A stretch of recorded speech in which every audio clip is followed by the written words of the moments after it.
back to another episode of the group chat. Coming to you a day late, Wednesday, 26th of March, because I was up in Cambridge yesterday doing some harness racing stuff. Got in a double sulky.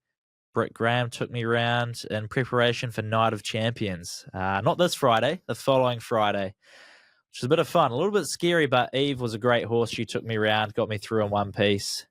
She only shit herself a couple of times while we were going around the track, so that was nice. Phil? You did or she did? No. She did. Really? She did, yeah, a couple of times. I should be used to it, surely. Yeah, she may have been a bit nervous because I was there. I don't know. Because apparently they can pick up on if you're nervous or not. But yeah, no, she dropped some weight before we put the sulky on. And then a couple of times out on track as well, which when you're going pretty quick is you're a little bit worried about it kind of flicking up because everything flicks up at you. Oh, the horse. Yes. So no, it was an experience yesterday for sure. This makes more sense. I didn't shit myself. Where I thought, yeah, okay, yeah. How'd you go, Phil? How was your weekend? Yeah, it's good. Warriors up. Panthers plus 8.5 up. Bradman best scored. It's a good weekend. Good weekend on the punt for you in the rugby league. Fairly decent. Carlos Olberg won by points. Yeah. Thanks, Carlos. Yeah. Well done. Big win for Carlos. Well. Yeah, massive one. Oh, I watched that Sean Brady fight. He just mauled Leon Edwards the whole time. Yeah, didn't give him any space. No breathing room whatsoever. Yeah. And literally at the end, no breathing room for Leon Edwards either. Meatball Molly retired. Yep. That's right. She's got her businesses and whatever, so she's all right. Yeah, I think she's pretty comfortable elsewhere. And some interesting calls from the NRL, which we're used to seeing. So, yeah, very interesting weekend. Yeah, okay. So, what? We're going to do some Super Rugby. We're going to do some NRL, and then we'll get into the other sports, obviously, with the All Whites, a little bit of Liam Lawson. But, so you kind of ran through some of the things. What are your top three of the weekend? What are you locking in? One memento. I thought about putting a couple in mine, but I didn't want to double up because I thought you may have them. So we'll see if I'm right. Well, definitely Carlos winning by points at $2.60. 1 for 1. Well done, Carlos, and thank you for the money. Secondly, and also, Carlos should get a title fight next. Yeah, that's the plan. Well, I imagine Ankalaev and Alex run it back. Yep. There's been some reports that Alex wasn't 100% fit. As I noted when he was in the ring, he didn't look octagon, my ring. He didn't look 100%. Mm-hmm. So apparently he was a little bit sick, potentially a fractured hand of some description. That's the excuse anyway. There's always one, eh? So they'll run it back most likely. Then after that, okay, it should be Carlos, which is very exciting. So that was numero uno for me. Yep. Number 2, Josh Curran being penalised for impersonating a referee against the Eels. They were in their sort of 20. Josh Curran was standing fairly close to the ref, offside position, obviously still tracking back. One of the Eels players ran offside, supposedly. Josh Curran was yelling, offside, offside. Eels player stopped moving forward. Bulldogs ran through that space and then eventually got tackled, obviously. And the reasoning, and I quote, for calling a bloke offside. Is that what the referee said over the mic? Correct. And penalty, calling a bloke offside. Indeed. And against the true spirit of the game. Now, since when did NRL have a true spirit of the game rule? Never heard of it in my life. Impersonating the referee, never heard of it in my life. No. If I think back to the rugby days, we're always yelling offside. No, exactly. We're always telling players they're offside at the ruck. Yeah, in the NRL, I think players are always calling offside. And the argument was, yeah, but he was standing by the ref. So? You should be able to distinguish for yourself, and you played to the whistle. But I guess it's similar to, how the Eels are impersonating an NRL side this season. And kind of like Dylan Brown impersonating being $13 million rugby league player. So That's crazy. He's gone into his shell. That's a highlight for me. Josh Curran, referee. He's got to be the best ref of the year. I just heard that from you earlier. I must have missed this, but that's actually a crazy. That's I think playing football, right? The centre backs, your defensive line, the offside trap, you step up and you're shouting for offside. You're appealing for it. You're not telling the referee he is offside. You're appealing, saying like you're not making the call. You know what I mean? And it's You're then up trying to to the bring ref, awareness to the offside player. which is probably what Josh Curran was doing, Yeah. right? And then it's up to, I think it's on the Eels player who was offside to, you're right, continue playing to the whistle. Yeah. I reckon because he went back and listened to Josh Curran, that's why it got pulled up. If he had just played to the whistle, tackled, did Josh Curran have the ball and he was running up, or had he just... No, Josh Curran was behind the Eels line who was attacking the Bulldogs. Oh, so he was retreating, coming back. Yeah. Gotcha. And he was yelling offside because the Bulldogs were trying to get out of their 20. Oh, okay. So does that almost mean to the Eels player it sounded to him like it was the ref behind him? Yeah, it's like the referee was here. Oh, okay. So Josh it makes Curran a little was bit here. more sense Yeah. in my head then. For sure. It's a bit different to if he was in the attacking line and pointing. Okay, so that's what I thought. But even still, I think you Still play pretty to the milky. whistle. You should probably be able to tell what the referee sounded like and what Josh Curran sounds like. Yeah. And I don't think we will hear that call ever again this season. But we'll see. And your third?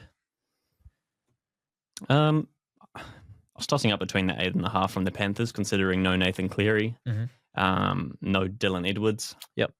They were playing their third string fullback effectively. And they still put in a good performance up against the Storm. They were down 14-0 at one point. It was almost like two halves in the first half. It was a crazy game. But I will take the Wires beating the Chooks. That's a huge result for them at home. I didn't watch the full game. I was in and out. But I saw the tries and everything, and apparently it was quite a messy game. A lot of mistakes. Yeah. But we got the win, so... You were out playing pool at the time. I was too busy winning pool. You went well? Yeah, 3-0. Oh, swept the pool table. Yeah, it's always good because, pool's a hit or miss, isn't it? Quite rusty. Literally. You either do really well or you do absolutely Literally, it's terrible. hit or miss. So, literally hit or miss, yeah. Okay, nice, yeah. Good from you. I was watching a little bit of that Warriors game because I was actually at the All Whites, so I just had it streaming while we're at the All Whites. But I'll start that off. iPad kid.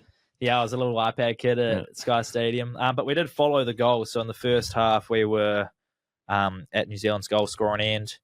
Saw Chris Wood knock in his first one, his second one. Did he score his hat-trick in the first half? Or the second one? The third one came in the second half. Maybe we moved around, so we were back behind the goal again. But yeah, that moment, Chris Wood needing a hat-trick, I thought it was pretty cool to, be able to walk down to the stadium back at home and watch probably a top 5, if not top 3 striker in the world at the moment score a hat-trick live. Yeah. Definitely at his best at the moment, I would say. Yeah, so that was cool. And then him getting a yellow card for signing autographs during the game. During the game, yeah. What a goat. And he got subbed. What a jet. Also, All Whites scoring more points than the Roosters. They did. Yeah. 7-0.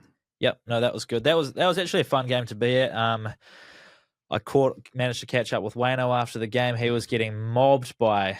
So he came up into the stands, and honestly, I think that's a mistake because people just, oh my goodness, I couldn't swarm. Yeah, they just swarm. But he missed a penalty. He won a penalty, and then missed it. Unfortunately, would have made it 8-0.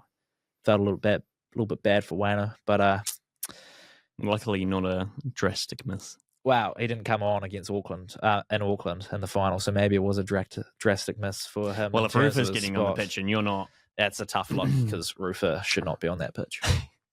But yeah, obviously, that leads into the All Whites qualifying for the 2026 World Cup. So this is all one moment for me. My number one. My number two was the IPL started off, and shout out to Rachin Ravindra. Opened the batting for Chennai, 65 not out, nice. And a winning start. So nice. Up Chennai. And the Kiwis doing well in India. And then my third one is just how electric March Madness is every year. College basketball, the men's knockout tournament, and the fact that 26 million brackets are entered. So people are predicting the whole tournament from the round of 64 to the 32, Sweet 16, and the winners of each game. And I think it was yesterday or the day before, the last perfect bracket was eliminated. So that no one is able to predict it right throughout the whole tournament, just because of the amount of upsets there are. You've got no idea really in men's college basketball, which makes it so much of an appeal for punters over in the States, because you can get some crazy lines like this number 3 seed will be a betting underdog against a number 8 seed, which is wild. But so yeah, they're probably my 3 moments from the weekend. And then if you throw on yesterday getting towed behind a sulky, that was pretty cool. So yeah, we have it. Avoided getting too messy in the sulky too, which is always a positive. Yes.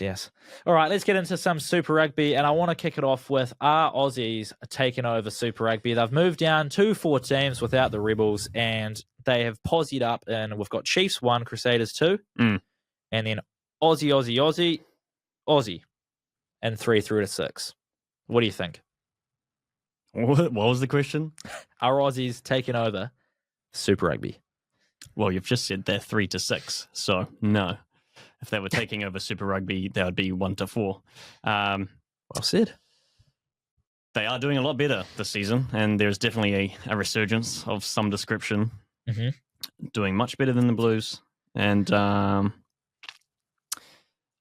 that the Force were full strength, putting 50 points on the Drua, who've been decent so far this season. Close game between the Waratahs and the Brumbies, 28-23. Yep. Reds getting the win over the Highlanders as well. Yeah, it's good to see. It is. Because not too long ago, they were almost, the discussion of being like, what's the point of having these guys in the competition? Yeah.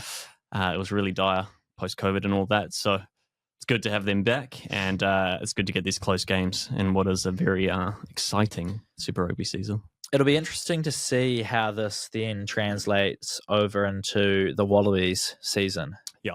Because obviously they've got the British and Irish Lions coming over for a tour. Bledisloe Cup's a big one. I mean, they've pretty much, it's been a non-contest every time we play Australia in the Bledisloe Cup. So if what they're doing in Super Rugby, and the Reds are kind of leading the charges, probably the best Australian team, most cohesive team, that can translate into what they're doing in the Australian squad, then I think they'll give the All Blacks a bit of a run for the money. Yeah. Because you look at those Aussie teams and you can tell looking at them who the Wallabies are, and they're stepping up and playing like their international rugby players. When you look at the New Zealand teams, apart from maybe Damien McKenzie, who's really found his home now in that 10 jersey this year, apart from him, you can't really tell who the All Blacks are. Like, you've got Kyle Preston kind of stepping up, and there's others, Duplessis Karifi stepping up, who aren't All Blacks, who are leading the comp for those teams. So, I don't know. The All Blacks in Super Rugby at the moment aren't really making that much of a huge question difference. marks around Rico at centre as well. There's always going to be question marks around him. The thing I've got to say to that is there's been, 3 coaches now between the All Blacks who have liked Rico at centre? So if 3 different coaches who have different styles, different games, all prefer Rico at centre, surely they know best, right?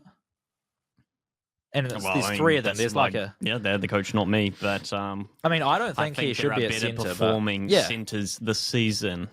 No, I agree. Individual. Yeah. Quintapaya, ALB, Tavatavanaiwai. Yep. ETC. Yep. And you'll hopefully get Billy Proctor back pretty soon for the Canes.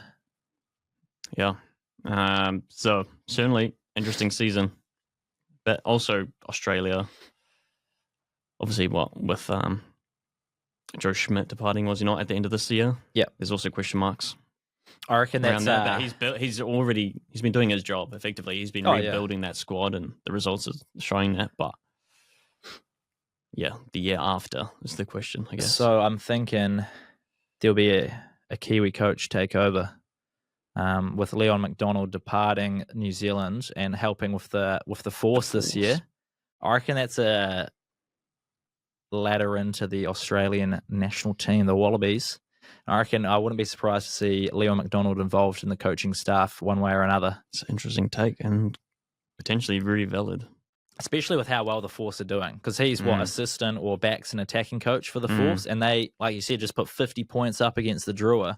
They're playing well. They're playing good attacking rugby. And I think that's a lot to do with Leon and what he's doing. So he's putting his best foot forward over across the ditch. We just spoke on Damon McKenzie. D-Mac. Back in the 10 jersey, looking like he's running the cutter with no Beauden Barrett playing because he's injured. Is he starting to solidify himself as that All Blacks number 10 once we do get into test match footy? Yeah, I think so. It's obviously for Razor his preferred position for him as well. You don't really see him coming in at 15, especially if you got guys like Sean Stevenson back in the mix maybe. So, yeah, he keeps running the cutter at 10 for the Chiefs, and there's no real prominence elsewhere. No. I think he's looking like that guy again. I mean, he started the season in 15, and they've moved him to 10 again, but he just looks... I don't know if it's that difference between international rugby and Super Rugby, but every time he gets the ball for the Chiefs, you just feel like something could happen. Yeah. In a good way. Yeah. Whereas when he was putting on that black jersey and in the 10, when he got the ball, it felt like anything could happen, but in a bad way. Like there's that indecision. You're not sure what's going to happen, and it's a bit worrying. Whereas if the Chiefs, it's all like positive. It's go forward. It's attacking rugby. So yeah, I like him at the 10 jersey if he can continue what he does in the Chiefs jersey in the black jersey. Yeah. Well, I think what you were saying earlier was that when he was playing for the All Blacks at 10, you weren't that confident in him for those reasons. But I was saying you might as well keep him there for the experience ahead of World Cups and that, because he is one of the better performers probably overall. Yep. And you had Beauden Barrett coming off the bench doing his magic, and it was kind of working. So the more time he gets in that jersey, the better, I think, for the All Blacks. Okay, and we're nearly halfway through the Super Rugby season. Yeah. Do you have a top 6 at the moment? Who are making the finals? I think Highlanders can probably squeeze in there if they get a few more results. I've left them out. Have you? Yeah, I have. How many can squeeze? How many Aussie teams do you have in there? I think I would like Western Force to stay up, so the really only change for me is Brumbies dropping off. Okay. So what, you got Chiefs 1, Chiefs, Crusaders, Reds, Tars, Force, Highlanders. So a 3-3 split. Okay. I've got the Chiefs finishing first, Reds in second, actually. And the Crusaders in third, Brumbies in fourth. I've got the Blues sneaking in there. Really? Just because I think they can... Did you see last week? I did, but I think they can turn it around. Still, there's still time. And like looking at the table, there's not a lot of difference between coming last and making the 6. Like it's pretty tight. And I think if they can turn it around, then they're going to be a team that you probably don't want to meet come knockout time. Well, they do have a bye next week and then hopefully start to get some of their players back. So the bye is probably coming at the right time for them. A bit of time off, can kind of rest, recuperate, and come back the following week and try and make a run. And then I've got the Hurricanes in at 6, just because you got to back the Canes and the boys. Yeah. So I've got no Highlanders, no Force. Do I even have the Waratahs? No Waratahs in there either. So I've only got the 2 Australian teams, the Reds and the Brumbies, even though the Tars beat the Brumbies over the weekend. We'll see. Yeah. It's interesting. Okay, let's move on to NRL then. The Wars win again. What was for you, the most shocking kind of result, or the most like the standout performance of the round from a team? Is it the Warriors beating the Roosters as a standout? I think it's a great result. I'm not sure if it's a standout at 14-6. Tough game to call a standout, but yeah. Either the Panthers and how tight they kept that despite being 14-0 down to start with, or you start to look at I always thought the Tigers were going to win. They were $2 underdogs, though. You can consider that a surprise, winning 30-18 against the Dolphins at home. Yep. At Redcliffe, getting pumped like that by the Tigers. Yep. More for me, probably the Sea Eagles over the Raiders. The Raiders had a great start to the season. You then lose 40-12. You concede how many tries in that first half. Yes, you lost a player, but the defense was leaky and you had nothing to show for it. To get pumped by the Eagles, who were struggling, coming off that loss against the Warriors. I I just don't know where these teams stand, really. I look at the Roosters, I look at the Raiders, I look at the Eagles, and I just have absolutely no idea. You look at the Titans and the Knights. What's going on? What those two teams in the mixed bag? Really, even the Broncos have had a shock loss. I mean, the only team you're pretty confident in is the Storm. It's the Storm. Storm and maybe the Sharks is the only other thing. Big test with the Sharks Bulldogs this weekend. Yeah. That's going to be a huge one to see Sharks who's have been pretty really consistent. a top performing team. Bulldogs missing a few players, a few key ones. I'd be interested to see what you think of this power rankings list that I've found. Just because you said you can't get much of a gauge, you did mention tough. I know the Eels are wooden spooners. Yeah, I know the Cowboys are ass. I know the Dolphins are a terrible season. Mm-hmm. The Knights are a 50-50. The Titans are it's just outside of that, no idea. So I had the Knights as well as probably the worst performance of the week. Yeah, of the week, and then I had Manly dominating the Raiders as probably my standout result because of that bounce back after the Warriors loss, and they've come out and they're flying high again, even after the Cherry Evans news, which we'll get into a little bit later. But so I've got this power rankings here, and I've seen a few of them around, but this one I thought was probably one of the more controversial ones. So I thought I'd grab it, and I wanted to see where you would rank the Panthers. Where do you think they are? Because I've kind of bounced around in a few, but where would you put the Panthers in a power rankings? Say you were doing a power rankings list. Probably second or third. Probably put Sharks second, Panthers third at the moment. Only Storm reason one? being, Storm one, of course. Panthers, I think on average, leaking 30 goals a week, 30 points a week, which is a point of concern. Especially now, no Cleary again this week. You've got to be careful about how many points you're scoring versus how many you're conceding. So that's the only reason I'll probably drop them. And then Sharks have been a bit more consistent for me, so they go out to second place.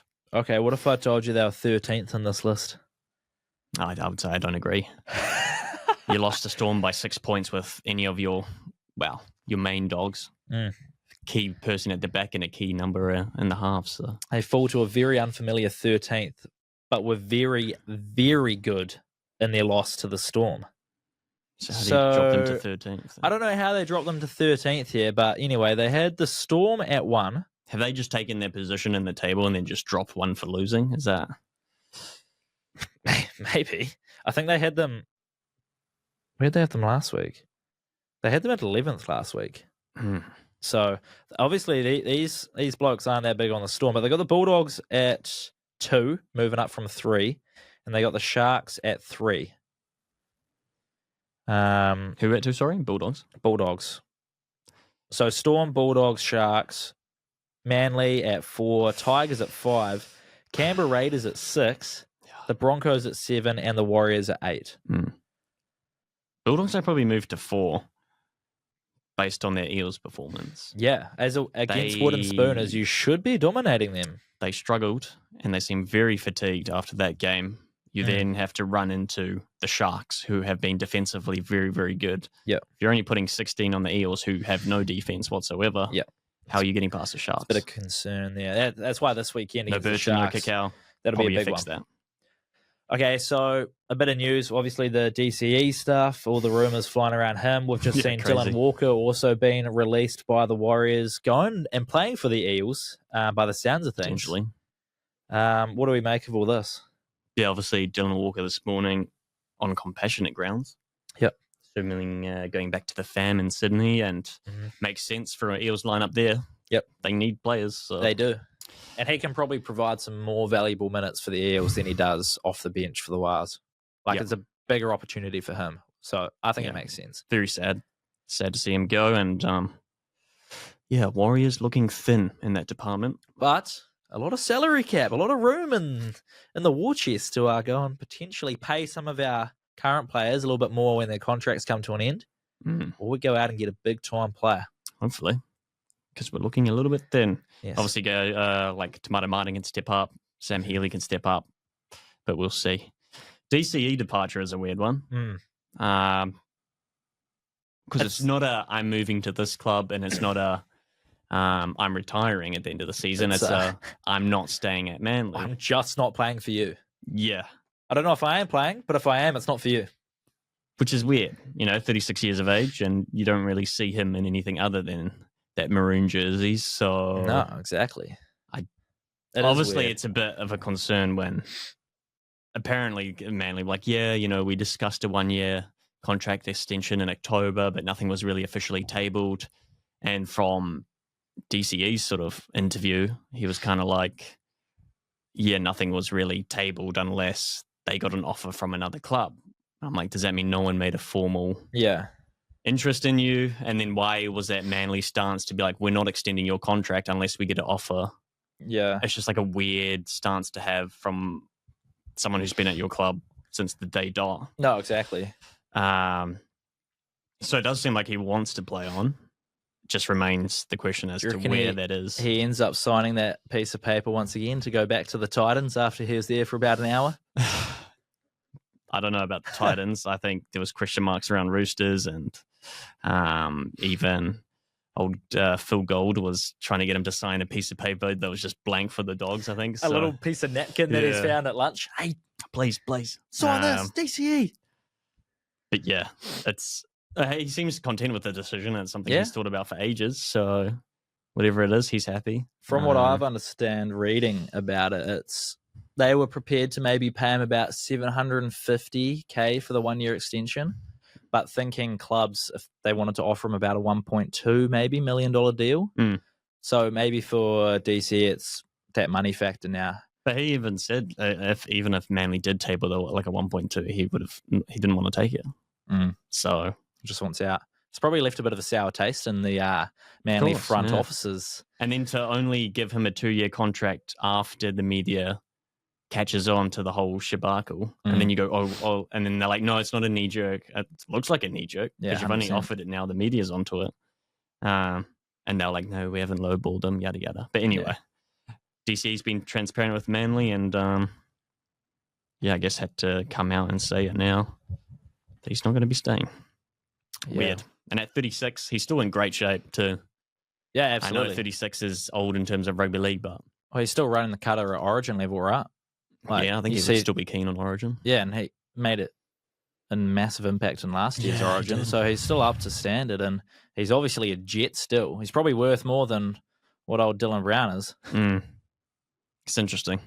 Why the change? Why is there no incentive for you to stay at Manly, even if they did match an offer from elsewhere? Do you think it's he wants to win one more premiership before he retires and feels like he could go somewhere with a better chance than Manly? Or is Manly the best place for him to win one more premiership before he retires? I think it's definitely his club, and I think he definitely feels weird about leaving. I think there's something else there. Maybe he's just a bit. You reckon it's a Messi leaving Barcelona case? Maybe. Because it's just a weird situation, and it doesn't feel. And he's handled it extremely professionally, but it's just weird. The whole thing's strange, and a little bit sad for Manly fans, but it is also exciting. It's like, where does he go next? What happens? Who's he pairing up with? Creates lots of conversations, doesn't it, around what's to come? We've got weird A-League action back this weekend. We've got Premier League action back this weekend. Oh, thank God. So no more Nations Cup or UEFA qualifying. FIFA qualifying. Did you watch either of the All Whites games, by the way? Mm-hmm. I watched pretty much all of the second half of the Eden Park game. Mm-hmm.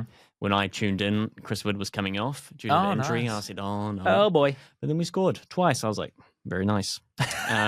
Because it was at that point where Chris Wood's coming off. The commentators are like, New Caledonia, they're playing out of this. And I was like, what have I tuned into? I'm just going to watch the New Caledonia score in 90+3. Yeah, like a little jammy tap in at the back post that's bounced around and played bingo for 5 minutes. But luckily it didn't happen. Very nice set piece. Very nice dink as well by Barbaruzes. Barbaruzes is in flying form. Ninth. He scored down in Wellington to score his 8th. Oh, did he? Yeah. Oh, fantastic. Yeah, so 9th goal. He's nearly in the double digits. Imagine if he brings up double digits at the World Cup. Sure. That'd be huge. Don't they go into a round of 16 or something as well, though, with this? the new format. Yeah. So it's 48-team World Cup. I believe there are now more pools, so it's still 4 teams to a pool. And then when you come out, rather than going straight to quarterfinals, it's round of 16. But they don't have anything to do with the Nations Cup. They don't filter into that system at all from the qualifiers. No, like they're straight in. Oh, they might play some other football, but straight into the World Cup for sure. Well, yeah, I know. Yeah. Yeah, they'll have some other international fixtures before the World Cup for sure. Probably just meaningless ones though, as they normally are. But yeah, New Caledonia. What do we got? Oh, it's just a friendly, I think. New Caledonia was celebrating at halftime, going 0-0. Like they came together at the halftime whistle and like their circle was celebrating, and then well, they're just like massive high fives, and after at halftime you kind of just walk off as a team. They circled and met up and had like a team chat, and were like, oh, nice. Which good for them. That they did obviously their job, and then once Chris Wood went off, it's a pretty big smile on the manager of New Caledonia's on his face, because you feel like you've weathered the majority of the storm there with Chris Wood then coming off. But thankfully we got up 3-0 and we've punched our ticket to the USA, Canada, or Mexico. Very exciting. Which will be sick. Premier League, anything interesting going on there? Hopefully something interesting this weekend. I think we play Nottingham Forest. Oh, yeah. You and Liverpool have some reverse fixtures going on. One plays Everton, one plays Fulham, and then you flip it around. Very interesting. Yeah, I mean, I've still pretty much given up hope, but we'll see how this next couple match weeks play out. The only other thing I've got for you, Phil, is breaking this morning. Liam Lawson. So I put in the run sheet. Liam Lawson is in the hot seat. Yes. It now sounds like he's out of the hot seat because reportedly might be out of it. Either being swapped with Yuki Tsunoda, so Tsunoda taking his spot in the Red Bull. Yeah. And Liam Lawson then takes the seat in the Racing Bull, or he's just out altogether. There's obviously been a bit of uncertainty about what Red Bull would do. Obviously, this is a report. Yeah. I would have thought they'd give him Japan at least. Well, he talked about that last week. Give them Japan, somewhere he knows well, he's raced well at before. Even beyond that, there was some discussion about a 5-race trial. I'm like, this is third. This is Japan. He's decent at Japan. So it's an odd one. It is. I would like to see him at least give Japan a go, but if this is the report, this is the report. At the very least, I want him in the RBR car. Yeah. I actually think he'll do better in the RBR car. He'll have more confidence, and I think the car is better suited to him. Yep. Even Max Verstappen is currently struggling with the Red Bull car this season. He's sitting around 6th and 5th. It's not clear cut. No. Lawson, obviously, 3 months ago, was saying, it's not an easy car to drive. No. Here's why. And he's getting a lot of flame. A lot of heat. And actually a lot of heat from Kiwis. I feel like it's a little bit of tall poppy syndrome, which is so annoying. Yeah, you expect it from the F1 fans, so you don't expect it from the Kiwi F1 fans. Yeah, exactly. Just get behind the bloke. I mean, last year he said he's not there to make friends, he's there to win. Great attitude to have going, and everyone loved it. And now that he's sucking in that Red Bull that's hard to drive, everyone's just flipped the switch on him. And it's... I think he shot himself in the foot a little bit because he drove the Red Bull car so well in testing. He was 0.2 seconds off Max Verstappen. And so Red Bull are looking at that and going, this boy can drive. Let's get him in. He's got a great record against Tsunoda driving through juniors and then in F2. He's constantly beaten Tsunoda in equal cars. So feels like he's the better driver. Yeah. So he's earned that seat over him. Max has said how difficult the car is to drive. He's not winning races. He's finishing not in the top 2. McLaren are the fastest car. I think he made 1 position. Yeah. Last weekend in China. And Lawson, he drove all right. He didn't gain much. No. Obviously, a few DQs. I think he finished around 15th. Finished 15th on track, 12th in the official positions after Lewis and Charles and Pierre Gasly. So... yeah, it's interesting. Whatever happens, but I wouldn't be surprised that as soon as he gets back in the RBR, he's doing a lot better. Yeah, and you probably see Tsunoda a similar spot to where Liam Lawson is. But I don't know what Red Bull do because you sack him after 2 races, you bring Sonoda in. What if the same thing happens? Sonoda sucks after 2 races. Do you then bring Isaac Hadger in and say, your turn, have a go? Because they are just flushing the Constructors' Championship down the toilet at the moment. Max is the only one scoring points. You can't win with one car. Well, that's maybe why they feel rushed into this decision. But I would say you give your second seat a bit more time to try and get more points. If not, then you drop them. Whereas they're, I think, going, panic stations, we're getting 0 points. Let's try a quick switch and hope that it works out. They've hit the panic buttons very quickly. So, but you think, the way we're looking at it is you're better to stick it out with Lawson, who's getting a handle on the car, or at least hoping to. You know how well he can drive because you saw him in testing. Give him a couple more races because then you're just starting again. If Yuki stinks up the gaff, you're now 5 races behind the pace as opposed to 2 races. I don't know. It's an interesting one. As F1 often is. Cool to see Ferrari. Bye-bye, Ferrari. In the sprint. Oh, okay. And then sacking it in the race. I mean, they actually both Lewis and Leclerc drove well. Yeah. Obviously, the strategies from the Ferrari team are shooting themselves in the foot, and Charles lost his front wing on the first lap and drove the rest of the race underweight. Arguably drove the DQ. Drove better, yeah. He did, yeah. So they might be putting some weight elsewhere and getting rid of that front wing for Japan. And Hamilton had some wear. Yeah. 0.5 millimeters or something more than what he should have. But rules are rules, I guess. Yeah, got to stick by them. So, Ferrari just shooting themselves in the foot every single time. It's become a common theme with them, actually. And I love how they allowed Lewis to swap places with him. And then within a lap, I think, Leclerc was back up front. Like, yeah. We're going to swap at turn 16. Yeah, he was like, you're making a mistake. Okay. Please swap. Okay. And then he just takes him over anyway. Yeah. Ferrari moments. So, Japan in a week and a half's time. Not this weekend, next weekend. So that'll be interesting to see what they do for it and what Red Bull end up doing about this whole Liam Lawson thing. I'm keen to get behind him. I hope he does 100%. Actually get in the Racing Bull car and do well in it because that Racing Bull car looks to be quick. There's even talks of maybe Max Verstappen ends up in a Racing Bull at the end of the season if they can't sort out this Red Bull.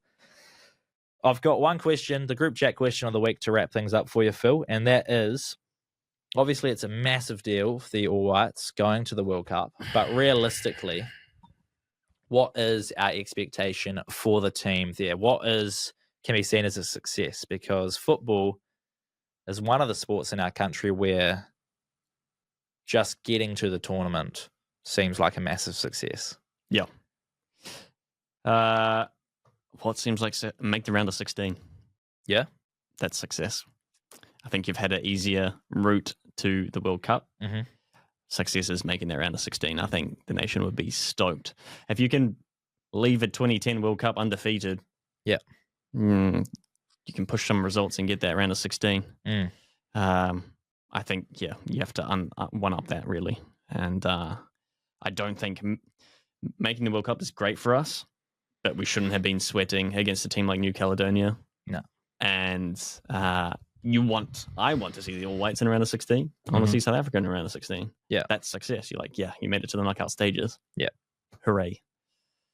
I think if we can win 1 or 2 games, you'd be stoked. Win 1 game, draw 1, and you're probably going through, which is sick. But yeah, you're right. The 2010 World Cup where we went undefeated, the only team at that World Cup to be undefeated, by the way, drawing against Italy. We're going up 1-0 firstly against Italy, who were the 2006 world champions. Yes. So going up against the reigning world champs and ending up with the draw. And I think that we're pretty unfortunate to not make the 16 or the next round there, but I think you're right. The goal should be round of 16. Yeah. And that would be seen as success. Huge. But yeah, it's weird, celebrate it like it's one of our sports where if you get first, second or third, we're pretty happy. Maybe not in rugby. You got to be first, but if we're in the top 48 or what is it, round of 16, so top 32 teams in the world, we're pretty happy. Yeah. Sweet. Benchmark. All right, we'll leave it there and we'll be back with a weekend preview, diving into all our betting once again. So make sure you tune into that. Thank you for listening, and we will catch you next time.